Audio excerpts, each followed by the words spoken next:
So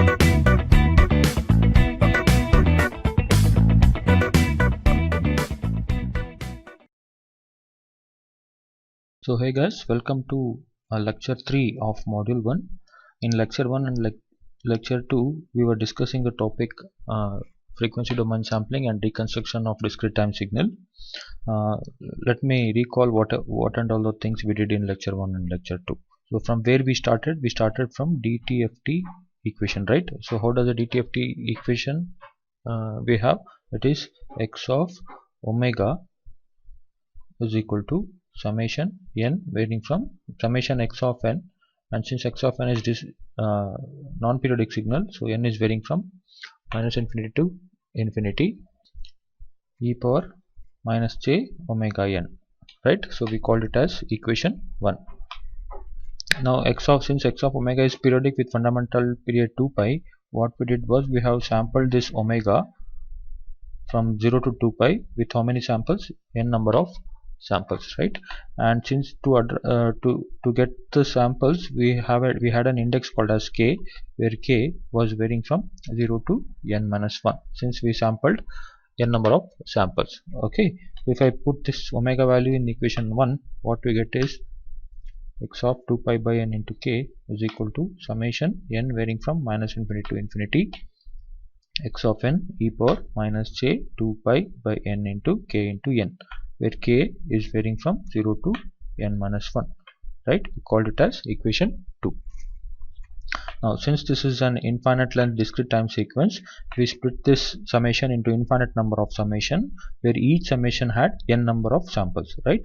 And we wrote it in a compact form. How did we write it? X of 2 pi by n into k is equal to summation, after writing it in a compact form we get L varying from minus infinity to infinity summation, so inner summation n varying from Ln to Ln plus n minus 1 x of n e power minus j 2 pi by n into kn. Okay, this is how we wrote it in a compact form. Now if I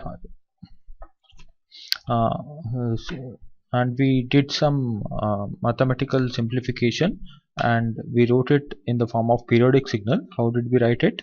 So we, after replacing n is equal to n minus ln, right? So how did we end up? X of 2 pi by n into k is equal to summation n varying from 0 to n minus 1 x p of n e power minus j 2 pi by n into kn, right? And we called it as equation 4, and we called it as equation 3, I guess. You just have to check it. So this was actually equation 4, and this equation is also called as DFT equation. DFT stands for discrete Fourier transform. Discrete Fourier transform. So we are going to deal in detail with this equation, but for time being, so this equation is called as DFT equation. And what is DFT? DFT is discrete Fourier transform. Okay, this is where we stopped in lecture 2. Okay, we'll continue with this equation now. Okay, so any periodic sequence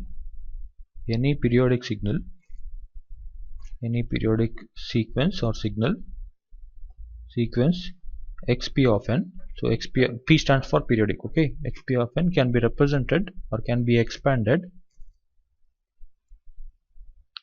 by Fourier series as I hope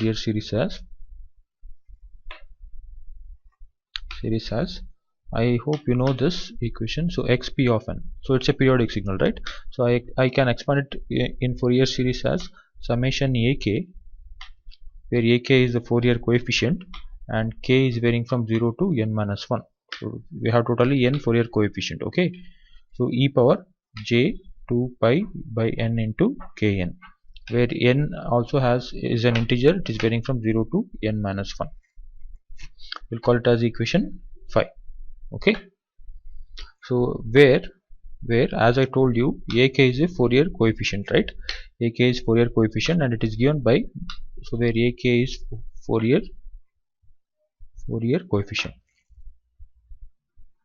it's a Fourier coefficient and it is given by 1 by n scaling factor, so summation xp of n, the given periodic sequence where n is varying from 0 to n minus 1. Why? Because it's a periodic signal with fundamental period capital N, right? Into e power minus j 2 pi by n into kn. Fine, and k is varying from 0 to n minus 1. We'll call it as equation 6.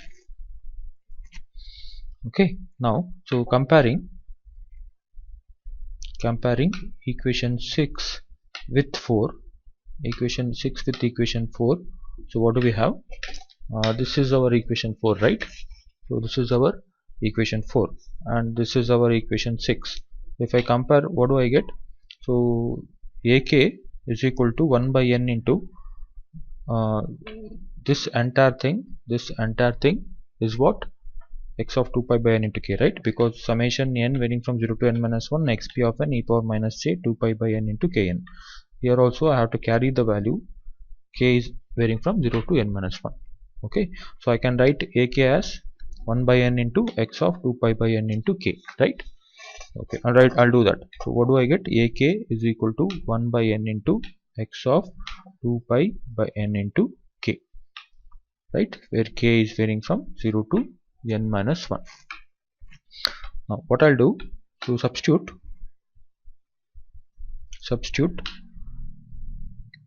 this ak value in equation 5. So I'm going to substitute the right hand side of ak in equation 5. So what do I get? So xp of n is equal to summation k varying from 0 to n minus 1, and what is ak? 1 by n into x of 2 pi by n into k e power j 2 pi by n into kn, and n is varying from 0 to n minus 1. Okay, so I can take this 1 by n outside because it's a constant.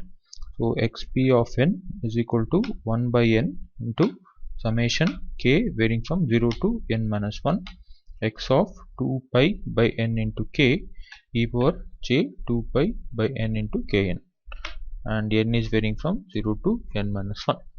So this is called as actually IDFT equation. So again, what is IDFT? It is inverse discrete Fourier transform. And this equation, if I call it as equation, this is equation 7, right? Okay, this is equation 7. So equation 7 gives reconstruction of periodic signal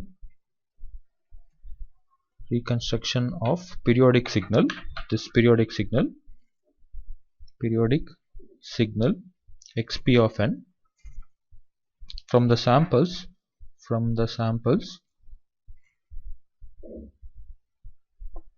of Fourier transform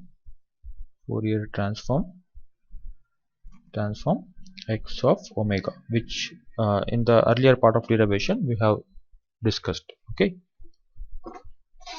so this is about frequency domain sampling and reconstruction of discrete time signal.